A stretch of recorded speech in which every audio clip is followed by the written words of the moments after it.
Et on est parti.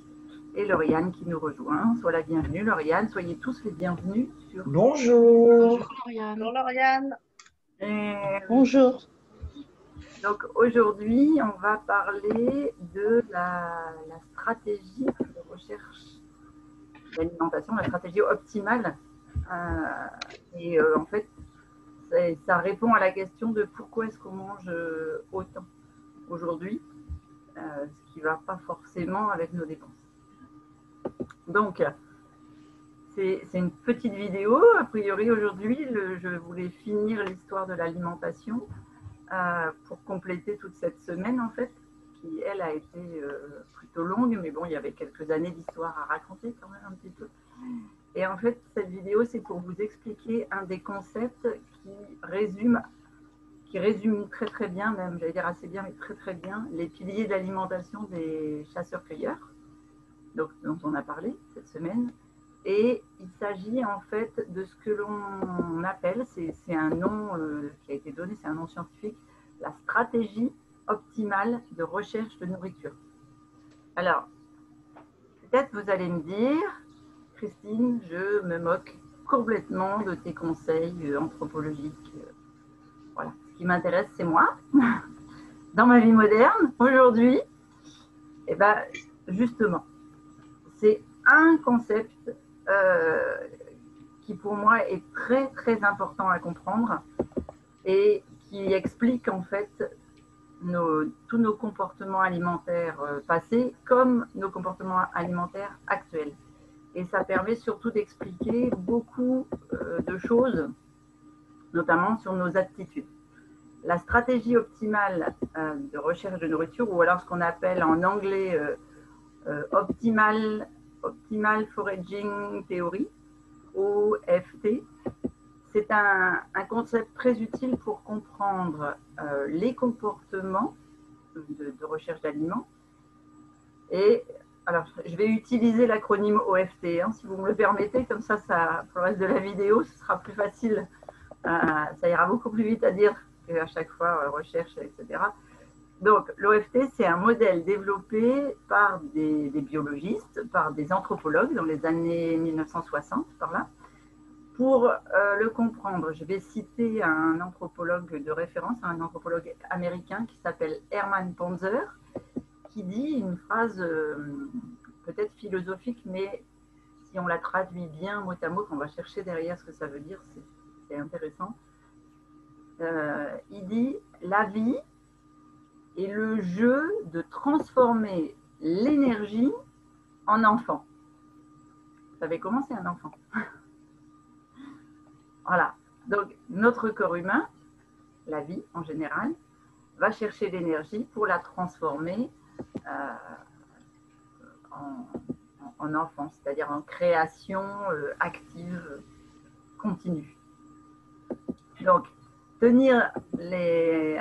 Alors, si on prend les calories au sens large, donc obtenir des calories au sens large, c'est en fait une nécessité absolue pour la survie et pour la reproduction. Donc, un des facteurs clés du processus de sélection naturelle, en fait, hein, qui a façonné, entre guillemets, les espèces dans un environnement naturel, eh bien, il y a eu forcément des façons plus ou moins efficaces d'obtenir de l'énergie pour ces individus-là. Et si on observe la nature, les animaux qui sont plus efficaces pour obtenir de la nourriture, qui ont donc un meilleur, j'allais dire un meilleur fitness. Alors en science, fitness, ça signifie valeur d'adaptation en biologie, donc en biologie de l'évolution, c'est-à-dire dans la vie. Ça n'a rien à voir avec la salle de sport ou les cours qu'on fait le matin, hein, d'accord? Voilà. Donc si on prend ces animaux, ces individus, ils ont donc plus de chances, donc ils consomment beaucoup d'alimentation calorique rapidement, ils ont plus de chances de transmettre à leurs gènes, à leurs enfants, à la génération suivante, leurs propres gènes, parce qu'ils peuvent se reproduire, parce qu'ils peuvent utiliser de l'énergie facilement. Alors, pour faire simple, la sélection naturelle a façonné en fait progressivement leur cerveau, exactement comme le nôtre, pour générer des comportements de recherche de nourriture efficaces. Et donc, cette théorie de recherche optimale de nourriture, OFT, repose sur le principe que tous les animaux ont été façonnés par la sélection naturelle pour obtenir de la nourriture par rapport à leur environnement et de manière efficace. Et donc, les chercheurs ont appliqué leur modèle de ces animaux à plein d'espèces différentes. Ils ont appliqué leur modèle aussi aux hommes et, enfin, de toute façon, c'est des animaux, hein. Nous sommes des animaux, mais aussi donc à l'évolution de l'homme, mais aussi aux humains actuels. Et aux humains des tribus de chasseurs-cueilleurs dont on a parlé là toute la semaine. Et donc, ils ont fait une formule mathématique, hein, en fait, très, très basique, comme quoi la valeur d'un aliment, elle était égale aux calories apportées. Donc, si on fait une formule mathématique, ça fait la valeur, on va faire dans l'autre sens parce que vous voyez à l'envers, la valeur d'un aliment, elle est égale à la valeur des calories apportées moins les calories dépensées divisé par le temps passé à obtenir cette calorie. Donc, les calories apportées étant l'alimentation, les calories dépensées étant l'activité quotidienne pour obtenir cette alimentation, ou le temps à manger, etc. Et en dessous, on le divise par le temps passé à obtenir, donc que ce soit la chasse, la cueillette, le fait de manger, etc., ou le fait de prendre la voiture et d'aller au supermarché du coin ou d'aller sur le marché. Voilà. Ce qui nous donne en fait la valeur d'un aliment. Et cette valeur totale, c'est donc en quelque sorte le retour sur investissement. On peut comparer ça par exemple à une économie basique. On va toujours chercher à maximiser les profits. Ça, c'est la nature de la vie. D'accord ? Si vous prenez une falaise avec un arbre qui est là, qui sort de cette falaise, on ne sait pas comment il tient par l'équilibre, et bien en fait, c'est parce qu'il a des racines profondes qui vont chercher la terre dans la profondeur. Et c'est comme ça qu'il tient. Donc, il maximise ses profits uniquement par deux racines qui sont encore maintenues. Donc, si je prends par exemple un lion qui, je pense, sans vouloir offenser les lions ni être méchante avec les animaux ou le roi des animaux, je pense qu'a priori, il ne comprend pas beaucoup les théories économiques. Son cerveau n'est pas vraiment adapté pour ça. Donc, par contre, son cerveau va fonctionner tout de même selon ces mêmes principes. Si je prends l'histoire, depuis 50 ans, il y a de très très nombreux anthropologues en fait, qui ont démontré que l'OFT, bien qu'imparfait, permettrait de prédire assez bien les comportements de recherche de nourriture, notamment des recherches de nourriture des chasseurs-cueilleurs. Par exemple, on a, je vais citer les chasseurs-cueilleurs de Tanzanie dont on a parlé hier, je crois, ou avant-hier. Et si on prend le modèle et l'observation, eh bien, les deux permettent de se dire que le corps humain souhaite moins se fatiguer ou se fatiguer le moins possible, le plus rarement possible, on va dire, pour chercher de la nourriture. Et la nature humaine, mais la nature animale, en fait, fait en sorte que, même sans réfléchir, on ne va pas forcément se fatiguer pour trouver la nourriture qui est peu calorique ou pauvre en calories, notamment les plantes et les feuillus. Donc, si je prends l'exemple dans la savane, ça n'a aucun sens de dépenser, par exemple, 200 calories pour faire 3 km à pied pour aller chercher 50 calories de salade.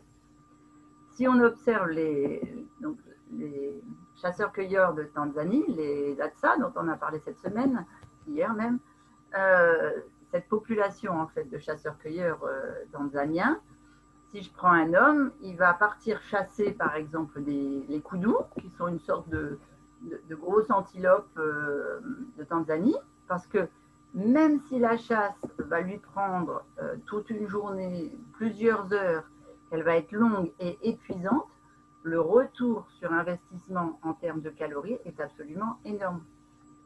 Alors, l'OFT, ça signifie aussi que on va être à l'écoute de toutes les opportunités. On est opportuniste. Donc, si par exemple, pendant la chasse, ce même individu va repérer un dik-dik, donc cette fois, c'est une antilope, mais naine, tout petite antilope, et ben, il ne va pas se dire, oh non, ça c'est trop petit, d'accord. Il va sûrement la cibler, parce que même si elle est moins calorique, elle sera d'abord plus facile à attraper, et puis elle se présente à lui. Donc, il y aura forcément un meilleur retour sur investissement. Ou bien alors, un autre exemple, si sur son chemin ou ses chemins de chasse, il repère une ruche d'abeilles, il va sans hésitation laisser tomber sa chasse pour récolter du miel, puisque le miel est dans le... Et je ne vais pas dire dans, je vais dire le meilleur retour sur investissement en calories qui existe à l'état sauvage, dans cet environnement-là. C'est d'ailleurs pour ça que le miel représente une très grosse part en fait, de l'apport calorique chez de nombreux chasseurs-cueilleurs. On va juste garder cette petite phrase-là de côté dans un coin de votre tête pour que quand on fera la séance, enfin la vidéo où on reparlera des glucides, on se le rappelle. Donc maintenant, je vais prendre un autre exemple. Si on reprend le cas d'une femme typique de cette tribu-là, on va imaginer le matin, elle va discuter avec les autres femmes du clan pour déterminer où elles vont aller chercher aujourd'hui les tubercules. Quel sera le lieu avec le meilleur retour sur investissement probable, où elles ne risquent pas de trouver des prédateurs, etc. Entre le nombre de tubercules qu'elles vont trouver, la distance qu'elles vont parcourir et les risques. Mais si en chemin, elles tombent sur, je ne sais pas moi, sur quoi on peut tomber, on va dire sur un baobab par exemple, avec plein de fruits à maturité, eh bien elles vont récolter ces pains de singe plutôt que les tubercules, parce que c'est de l'énergie plus facile, plutôt puisque c'est sur le chemin, que les tubercules, il n'y a pas besoin de creuser, etc. Parce que c'est de l'énergie plus facile. D'accord ?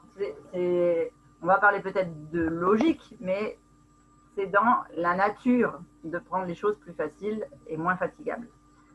Moins fatigantes, plutôt, moins fatigantes. Alors, bien entendu, l'OFT n'explique pas tous les comportements, puisqu'il y a certains comportements qui sont la conséquence, on va dire, de nombreux facteurs de motivation. On peut avoir des objectifs de motivation qui sont... On peut avoir des facteurs de motivation qui sont des objectifs au-delà des calories. Par exemple, le risque, ça peut être un objectif. Ou bien, si je reprends là les Hadza, il y a l'influence culturelle, peut-être un enjeu aussi. Donc, par exemple, si je reprends les populations de chasseurs-cueilleurs Hadza en Tanzanie, eh bien, les lézards et les poissons ne sont pas considérés comme de la nourriture. C'est sacrilège. Si on parle de la vache sacrée en Inde aussi, pourquoi pas. Voilà. Donc, il y a aussi les préférences personnelles qui vont entrer en jeu, bien sûr. Tout ça entre au-delà même de la qualité des calories, c'est une influence alimentaire, environnementale. La majorité des chasseurs-cueilleurs, mâles, préfèrent par exemple la calorie animale, toujours par rapport à ce retour sur investissement. Et malgré tout, l'OFT est un modèle quand même qui tient la route, qui tient même bien la route et qui permet de comprendre que ce qui motive notre propre recherche de nourriture, et ce qui explique pourquoi elle est profondément ancrée en nous, en tout cas ancrée dans nos cerveaux, c'est cette recherche optimale. Alors, si on applique ça à notre monde moderne, par exemple, on va comprendre beaucoup mieux certains de nos comportements. Si on simplifie au maximum le modèle, avec pourquoi pas, on peut imaginer un graphique. Donc, on va imaginer un graphique comme ça, avec les abscisses et les ordonnées et une belle ligne. Eh bien, l'axe horizontal, on peut imaginer que l'axe horizontal, ça va représenter les calories apportées par un aliment. Et que l'on met en axe vertical l'énergie et le temps dépensé pour, c'est-à-dire en temps, ça peut être aussi en argent, et donc les calories dépensées pour obtenir le produit ou aller chercher cet aliment, auquel on peut aussi peut-être ajouter l'argent, donc le coût financier aujourd'hui, bien sûr.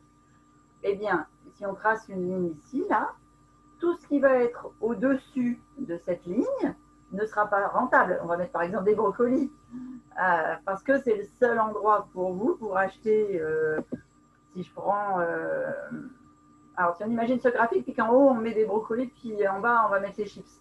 Voilà, ça va être trash, mais extrémiste, mais plus parlant. Si par exemple, pour acheter des légumes frais, il vous faut aller sur le marché et que ce marché se trouve en dehors de votre périmètre de travail, par exemple, de route, à 30 minutes en voiture, on va imaginer, eh bien, ça ne peut pas faire le poids face au paquet de chips de la supérette qui se trouve en bas chez vous. Vous êtes d'accord avec moi? Ou, alors, je vais prendre un exemple un peu plus personnel. Il y a longtemps, dans une autre vie, quand j'étais encore salariée, quand on travaillait sur la banlieue parisienne, eh bien, pour manger le midi, j'avais le choix entre la pizzeria ou la boulangerie, avec un bon sandwich bien gras, là, tout de suite en bas, ou bien aller dans des endroits avec des plats plus healthy ou même carrément des plats maison, des bars à salade, des choses comme ça. Mais eux, je devais marcher 20 minutes pour y aller, à pied. D'accord? Eh bien, je peux vous garantir que 80, même peut-être 90% de mes collègues de l'époque, d'accord, choisissaient les 5 minutes à pied, parce que c'était à proximité par rapport aux calories dépensées et aux calories consommées. Et donc, c'était beaucoup trop positif pour y résister. Et j'ai déjà, à cette époque-là, commencé à être vue comme une espèce d'extraterrestre pour être la seule à aller faire des allers-retours jusqu'au bar à salade et à dépenser 20 minutes pour y aller, 20 minutes pour retour, et finalement me retrouver avec un déficit de temps pour manger de la salade et trouver ça mais hallucinant. Voilà. Pour vous donner une idée en fait de le corps, si on ne le maîtrise pas, on est tenté de faire des retours sur investissement positifs de façon naturelle. Donc, si moi, mon investissement paraissait presque négatif, ou en tout cas, il était pile poil à la limite, les gens, ça ne leur donnait pas du tout envie de faire la même chose. Alors, pour conclure, je vais prendre un dernier exemple. Je ne sais pas si vous vous rappelez, en janvier 2018, il y avait eu en France des émeutes dans plusieurs supermarchés à cause d'une remise de moins 70% sur les pots de Nutella. Les gens s'en étaient même parfois violemment bousculés. Je crois même qu'il y avait eu des blessés. Alors, bien sûr, chacun y était allé de son avis, voire même de sa moquerie, de sa critique, etc. Mais réfléchissez par rapport à ce que je viens de vous expliquer sur l'OFT. Si on applique notre petite équation là d'OFT, eh bien on se retrouve avec un produit ultra calorique, un coût d'acquisition très faible en énergie et en argent, avec la promotion forcément, le tout divisé par un temps très faible, la descente au supermarché, et on obtient donc une valeur très élevée, donc un facteur de motivation très très fort pour obtenir ce produit. Et bon, je laisse volontairement ici de côté les aspects sociologiques ou de fonctionnement de la grande distribution, hein, ce n'est pas là le débat, mais si en plus vous ajoutez à ça deux facteurs, c'est-à-dire le principe de la rareté, un stock limité pour cette promotion rare, qui en économie est toujours un énorme facteur de motivation pour beaucoup d'entre nous, et d'autre part que pour la plupart des gens qui mangent des produits comme ça, c'est-à-dire très riches en gras, très riches en sucre, c'est ultra stimulant pour le circuit de la récompense et du cerveau. Donc, ça engendre des mécanismes. Et alors, on va forcément reparler en détail très bientôt de ça, mais ça va ancrer en fait dans le cerveau une motivation importante pour en obtenir à nouveau. Et il n'y a donc malheureusement rien d'étonnant à ces scènes d'émeute qui avaient eu lieu. Et en fait, ce qui est intéressant à comprendre ici, c'est qu'on se croit tous, mais je vais parler de 100% de la population, hein, et même on peut inclure certains animaux du règne animal, mais on se pense tous comme étant des individus parfaitement indépendants et autonomes, avec un libre arbitre conscient à 100%, alors qu'il y a tout un tas de mécanismes neuronaux qui entrent en jeu et qu'ils dépassent mais complètement. Rien que par exemple, si Coca-Cola dépense 4 milliards en publicité par an, donc en marketing, hein, dans le monde entier, c'est bien parce que ça marche. Et il faut avoir cette conscience de ça. C'est pour ça que tous ceux qui disent qu'il faut simplement manger de tout, manger raisonnablement, ou bien que la perte de poids n'est qu'une affaire de bonne volonté, de conscience, ces personnes-là, je crois qu'elles comprennent absolument rien aux neurosciences, ni au lien entre la biologie, c'est-à-dire la vie, et l'évolution de notre environnement moderne. Mais bon, vous inquiétez pas, tout ça, ce sera clair et argumenté dans les prochaines vidéos.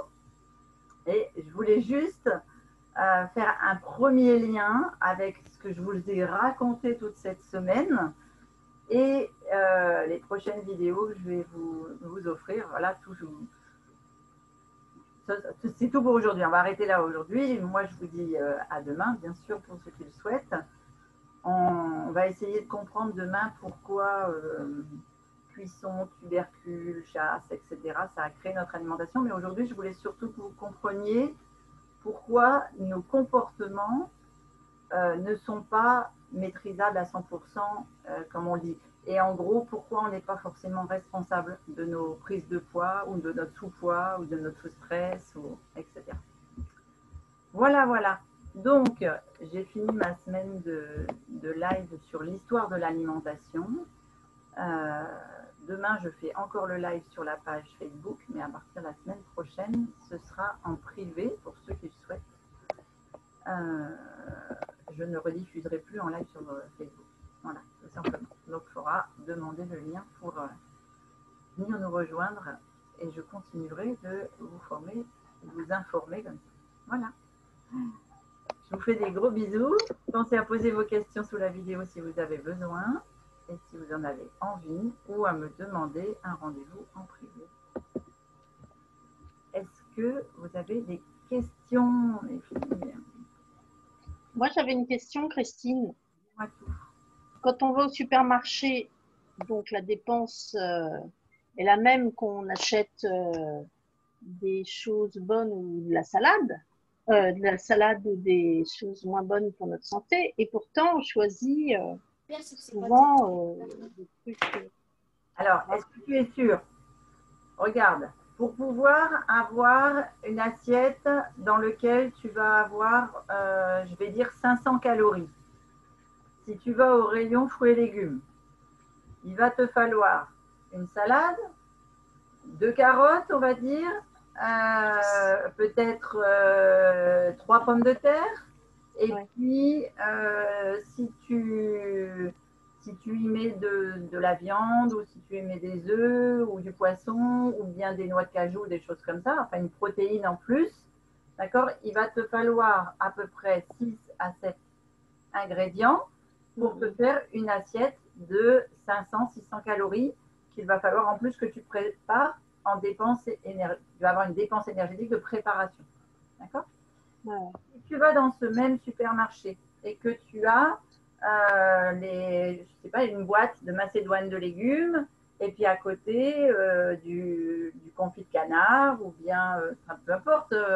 L'autre jour, j'ai même vu un emballage plastique où, tu sais, là où on met des avocats bien mûrs, et ben là, il y avait 2 œufs durs.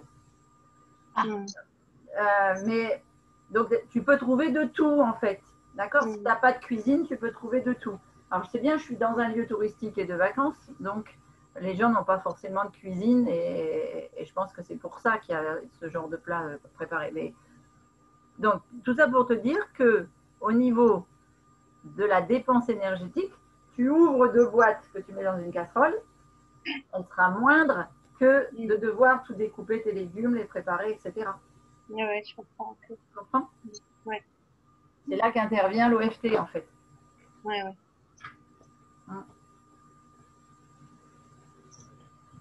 Si j'ai bien compris, tu vas plus faire de replay, c'est ça, hein? Je les mettrai plus sur Facebook, oui. Mais tu continueras à les mettre en replay. Voilà. Et je vais voir avec Nat, savoir si on les met sur Domicile Coach. Mais bon, de toute façon, je continuerai à les mettre sur la chaîne. D'accord. Je vais faire une espèce de série sur ma chaîne YouTube. Ok. Voilà. Super. Et donc, vous pourrez très bien venir sur le live comme on fait là. Hein. Ouais. Je connais pas encore mon emploi du temps, c'est pour ça que je te pose la question. D'accord, oui, c'est pour pouvoir récupérer après. Voilà. Pas de souci. Est-ce que Lauriane, Thérèse ou Angèle, vous avez des questions? Non. Non. Bon, je pense qu'on a du mérite quand même, hein, à faire les bons choix. Ah oui. Et c'est pour ça que, enfin, pour moi, c'était important de vous transmettre ça. Oui. Parce que j'entends encore beaucoup trop de gens dire si vous êtes en surpoids, c'est de votre faute, c'est parce que vous n'avez pas de volonté, c'est parce que. Voilà, tu vois? Il n'y a pas que ça. Hein. Ah non, parce qu'il y a la facilité dans les supermarchés. Voilà. Oui, c'est parce que les gens ne tiennent pas compte de l'environnement. Et voilà, je vous l'expliquerai encore plus en détail que ça, mais c'est aujourd'hui, le marketing se sert de la neuroscience et on est manipulé. On est manipulé. Est-ce qu'il existe quelque chose pour se faire moins manipuler? Qu'est-ce qu'on pourrait… Boycotter les supermarchés. Non, mais dans notre cerveau, et augmenter quelque chose dans le cerveau pour faire les bons choix. Ben, écoute, je pense que le remplir de connaissances, c'est une bonne chose. Parce que plus on apprend ce qu'il y a de nocif dans certains plats, moins on en a envie en fait. Moi, j'ai donné une technique à ma fille. Tout ce que tu vois à la télé, faut pas l'acheter. C'est pas bon. Voilà. Voilà. Je dis, si tu le vois passer à la télé, c'est qu'il faut pas le mettre dans ta bouche. Ah oui. Pas bon. On avait Jacques Chirac qui nous faisait de la pub pour les pommes quand même. Ah oui, c'est vrai. Oui. Oui, donc voilà. Mais enfin bon, c'était un. Tu as raison. Tout ce qui est transformé, de toute façon, c'est pas terrible. Oui. Alors, à continuer à vous apprendre à faire les bons choix. Ouais. Merci pour tout. Merci. Là, on va l'enseigner à nos enfants et aux futures générations. Ouais, on va transmettre. Plus de boîte de conserve. Mais après, regarde, tu vois, tout à l'heure, tu me disais, la ratatouille, combien de temps elle se conserve? Oui. Une ratatouille crue, quand tu la fais cuire au soleil, c'est pour la manger tout de suite. Tout de suite. Voilà. Après, si tu as vraiment beaucoup de fruits dans ton potager, de légumes dans ton potager, et que tu veux conserver, moi, je fais ce que certains appellent des conserves. Alors, pour moi, conserve, ça veut dire que c'est cuit. Oui. Ça ne peut pas aller dans mon vocabulaire. Voilà. Alors, tu fais comment, toi? Congèle? Moi, je fais de la lactofermentation. Ah, d'accord. Oui. Donc, alors, je congèle beaucoup, un grand congélateur avec 7 tiroirs. Donc, effectivement, je congèle beaucoup. Surtout que quand le soir, tu n'as pas le temps, tu sors juste un sachet de ce que tu as déjà préparé et puis tu sais déjà comment tu vas faire ta poêlée. Mais le truc de la lactofermentation, en fait, c'est que tu prends ton bocal et tu remplis avec une eau saline. L'eau salée, oui. Voilà, et puis tu laisses tes bocaux en conservation tout l'hiver. C'est les techniques qu'on utilisait avant, la Oui, lactofermentation. les grands-mères, oui. Oui, c'est ce qu'on utilisait avant, la lactofermentation, la stérilisation, c'est ce que tout le monde faisait avant. La stérilisation, c'est cuit. Stérilisation, c'est cuit, mais voilà, c'était les deux principes de base qui étaient utilisés pour conserver les aliments. Tout à fait. De toute manière, il n'y avait pas de supermarché, donc c'était réglé. Ouais. Et ça marchait bien. Et ça marche bien. Voilà. Merci. On va voir comment on peut quand même vivre heureux et en bonne santé malgré tout ce qu'il y a autour de nous. Voilà. On va résister. Moi, j'y suis arrivée. Hein. Moi, de plus en plus. De plus en plus. Ouais. Je m'y mets. Il y a encore des efforts à faire, mais ça vient. Mais c'est mon entourage qui est complètement déstabilisé. Ah bah oui, forcément. Tu sais, moi aussi, hein, je suis encore vue comme une huluberlue. Oui, je passe pour une huluberlue, oui. Ma petite fille m'a dit, oh mamie, t'es spéciale. De toute manière, vu qu'on ne rentre pas dans les... Mais vu qu'on ne rentre pas dans les 80-85% de la norme, forcément, on est des extraterrestres ou des hurluberlus. Des extraterrestres, et oui. Voilà. Moi, on m'a dit que j'éduquais mal ma fille et qu'avec moi, elle mangeait mal. Voilà. Parce qu'elle est végétarienne, c'est un choix, et que de ce fait, elle mange mal. Ben non, elle mange bien, en fait. Après, voilà, faut que c'est des choix personnels et puis on ne cherche pas à convaincre qui que ce soit. Si vous avez envie d'en savoir plus, vous êtes les bienvenus. Si ça ne vous intéresse pas, ça ne vous intéresse pas. Vous voyez, c'est ça aussi que j'appelle avoir le libre arbitre. C'est respecter les choix des individus de chacun. Après, si quelqu'un vient se plaindre parce qu'il y a des soucis de santé de ci ou de ça et qu'on a des propositions de modification, mais que ça ne leur correspond pas, et ben, le travail ne peut pas se faire ensemble. Si vraiment ils ont envie de changer et d'évoluer, de modifier, d'être en bonne santé, etc., eh bien, ça vient d'eux, donc la volonté est là. C'est juste que tu dois rencontrer je sais aujourd'hui qu'il y a des centaines de personnes qui nous cherchent. Il faut juste les rencontrer. Voilà. Centaines, c'est tout. Centaines, c'est tout, pas plus. Des centaines pour chacun. Hein. Ok. Mais moi, je ne me vois pas m'occuper de plus d'une centaine de personnes. Ça fait beaucoup déjà. Hein. C'est vrai. Mais en former plus, qui va occuper plus. Oui, tu as raison. Voilà. Oui, 100 par 100. D'accord. Oui, je comprends. De vous former tout autant que vous voulez et puis de dupliquer, vous, avec une centaine de personnes aussi, sans souci. Tu vois. Voilà. Ça ne me dérange pas. Que vous vous formiez, que vous fassiez la même chose, ça, c'est merveilleux. C'est comme ça qu'on passera la bonne parole. Et je voulais te demander, tu rencontres tes anciennes collègues là, qui allaient au kebab ou au Alors, sandwich? à mon époque parisienne, non. Non. Je voudrais savoir dans quel état elles sont aujourd'hui. Par rapport à toi. De toute façon, partout où j'ai travaillé, j'ai toujours été différente de la moyenne. Hein, ça a toujours été... Et il y a quand j'étais enceinte de Bruce que j'étais dans le moule. Ah oui. Voilà. C'était énorme. Énorme. J'ai pas... Dans tous les cas. De toute façon, c'est aussi... Tu sais, ça m'a appris beaucoup de choses. Parce que j'ai fait une grossesse où j'ai pris plus de 32 kilos, puisque j'ai arrêté de me peser à plus 32 kilos. Et j'ai souffert de mes genoux, j'ai souffert de mes jambes, j'ai souffert de mon dos, de ma poitrine, de mes épaules. Et j'ai réalisé à quel point, quand on était en surpoids, le corps humain devait porter tout ça toute la journée. Et ça m'a fait prendre de conscience d'énormément de choses et d'encore plus la nécessité, je veux dire, de tendre la main et d'aider. Je comprends. Oui. Moi aussi, avec ce qui m'est arrivé, là, la maladie de Lyme, la maladie rhumatique, là, ce que j'ai vécu là, et ben, j'ai compris beaucoup de choses. Et maintenant, je me dis que je pourrais aider d'autres personnes parce que vraiment, quand tu passes par là, tu sais ce que c'est. C'est une belle expérience. C'est une belle expérience. Oui, voilà, c'est ça. Il faut prendre ça comme... Pour pouvoir aider les autres. Pour pouvoir aider les autres. Prendre conscience et aider. Tout à fait. C'est bien, c'est bien. En tous les cas, merci pour tous tes partages. Mais je vous en prie. Je vous souhaite une belle journée parce que là, il faut que je continue ma tournée. Oui. Belle journée. Bonne journée. Prends soin de toi. Bisous à toutes. Bisous.